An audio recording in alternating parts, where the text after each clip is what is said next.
Now for the top story tonight, two views on this from Washington State. Joining us from Seattle, attorney Ann Bremner and David Goldstein, a liberal blogger. All right, Mr. Goldstein, where am I going wrong here? Well, first, I'd just like to say a very merry war on Christmas to you, Bill. To defend the governor, of course, she's actually in Philadelphia right now meeting with President-elect Barack Obama, advocating for an economic stimulus package that will jumpstart critical infrastructure projects nationwide and put hundreds of thousands of Americans back to work instead of worrying herself over this annual tempest in a teapot, which is what this really is.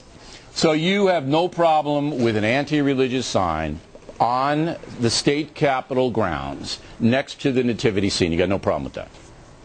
Well, you know, I wouldn't have worded it that way. Of course, you wouldn't have worded it that way. All right. No, well, now we're making a little progress here. We're making a little progress. It's an offensive sign.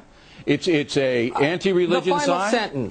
The final sentence is over the top and deliberately provocative. Absolutely. And it worked. It got the subject on your show. Yeah. Well, if that's what the atheists want, they got it. But you know why it worked? Well, I can only assume. Because the governor of Washington is a coward. She's a coward. No, yeah, the governor has nothing to do with this. Coward, because she wouldn't do it to Martin Luther King Day. This is the law. No, it's not the law. There's no law that says atheists have to have signs up denigrating religion during the Christmas season. You're crazy if you think that's the law. Let's go to an attorney. Under the lemon test, look. Freedom of religion also means freedom from religion, Bill. Freedom from religion. My God, it's a federal holiday. Have the holiday repealed, sir, if you don't like it. Have it repealed. What say you, Ann? Well, first I'd say Happy Holidays, Bill, and Merry Christmas. But it's like senseless in Seattle. Do you have to have a yin and a yang for everything, or an antidote? I mean, this is a non sequitur here, a Christmas tree versus the atheist. On Martin Luther King Jr. Day, do you say, okay, let's let someone come out with KKK demonstrations? How about the Easter egg roll at the White House? Do you have people come by with signs that say godless, God is dead? It's absolutely ridiculous, and it shouldn't continue. Right, let's get into why the governor of the state of Washington would allow this in her office building. She's there. So I'm not getting, I don't think this could happen. It it wouldn't happen in California with Schwarzenegger. He wouldn't permit it. It probably could happen in Vermont, but I don't think Douglas would even go for it. Massachusetts, it couldn't happen. They tried to throw the Christmas tree off the Boston Common, and the mayor, Menino, up there said no. So it's happening in Washington State. So what's wrong with this Gregoire? What's wrong with this woman?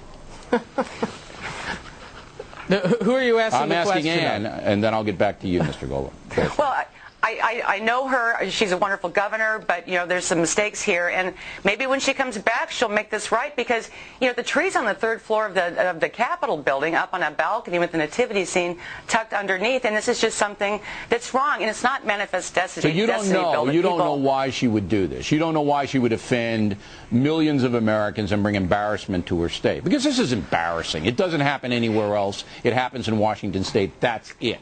And I don't think, I'm trying to think of any other state this could happen in, and I just can't think of any governor loony enough to allow it to happen, so you don't know. Why do you think she's doing this, Mr. Goldstein?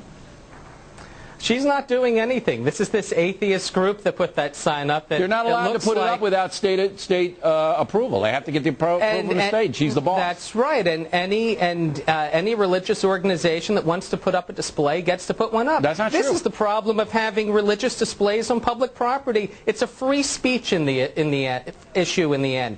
Once you allow one group to do it, then all groups get to do it. And in fact, I'm surprised that there's only 3 this year. Okay, look, a religious display to you is a Christmas tree, right? That's a religious display to you. You think that's religious, right? It's one kind of religious display. Okay, but the Supreme Court has ruled it's not a religious display. It's a secular display.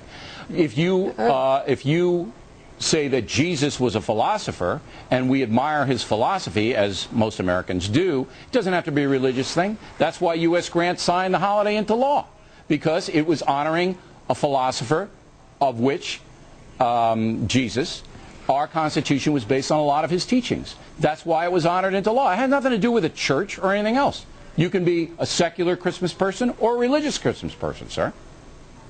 You can be. And look, the actual message of these displays aren't really the issue.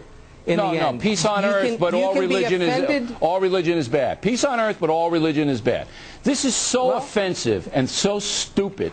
But Ann, I'm surprised at you. You know this woman, this governor. This is insane. Well, but this is also the place we have naked bicyclists out here. We have, all kinds of different, maybe it's the rain, I don't know, but we've got, sea turtle protests and everything else. But the fact is, it's almost easier to be tolerant and to let this happen, I think, out here on the West Coast, at least in Seattle. It's not going to be easier for me. And we're going to get the governor, whether she comes in or she doesn't, we will ask her directly. And we appreciate you, Mr. Goldstein, for coming in. And Ann, as always. Well, thank you.